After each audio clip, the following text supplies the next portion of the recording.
আর বিহারে আমার মোবাইলে রেকর্ডিং আছে, বিহার আর ঝাড়খণ্ডে একটা মেয়ে তার নিজের বাপকে বিয়ে করেছে, সেটা সনাতনী ধর্মের মেয়ে। মোবাইলে আমার কাছে রেকর্ড আছে, আমার নামে কেস ঠুকে আমি আদালতে দেখিয়ে দেবো ভিডিও বার করে।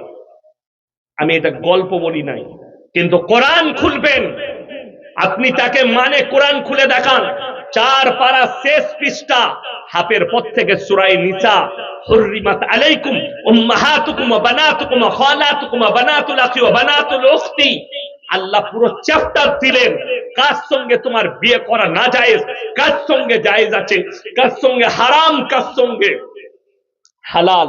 আল্লাহ পুরো চ্যাপ্টার দিয়ে দিলেন, তাকে খুলে দেখিয়ে দেন।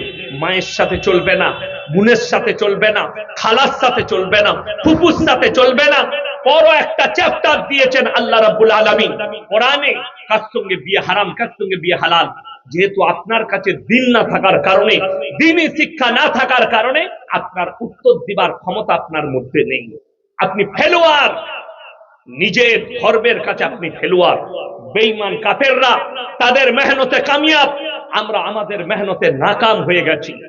জলসা করে এত জলসা, বিশ্বাস করুন এতগুলো বক্তা ঘুরে বেড়াচ্ছে, কারোর ডায়েরি খালি নাই। ঠিক বললাম না ভুল বললাম? প্রত্যেক গ্রামে গ্রামে জলসা, প্রত্যেক জায়গায় জায়গায় জলসা। কালকে আমার লালগোলায় জলসা আছে, পরশু আমার বীরভূম বুজুঙে জলসা আছে, প্রত্যেক দিন জলসা।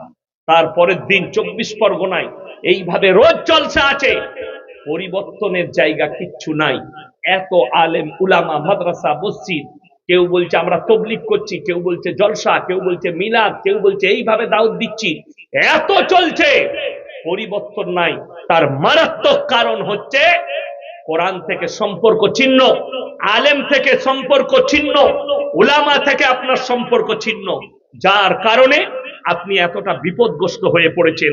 আপনার কাছে নামাজ আছে তো হারাম হালালের বিচার নেই, আপনার কাছে হারাম হালাল বিচার আছে তো আপনার মধ্যে নামাজ নেই, আর আপনি নিজেকে মুমিন ঘোষণা করে সমাজের বুকে বাস করছেন, আল্লাহর নবীর উম্মত ভেবে আপনি বসবাস করছেন। আর বেঈমান কাফেররা ঠান্ডা মাথায় আপনার ব্রেনে কাজ করে যাচ্ছে। এ আমার মায়েরা, আমার বোনেরা শুনেলেন তারা মেহনতে কিভাবে কামিয়াব হয়েছে। আশা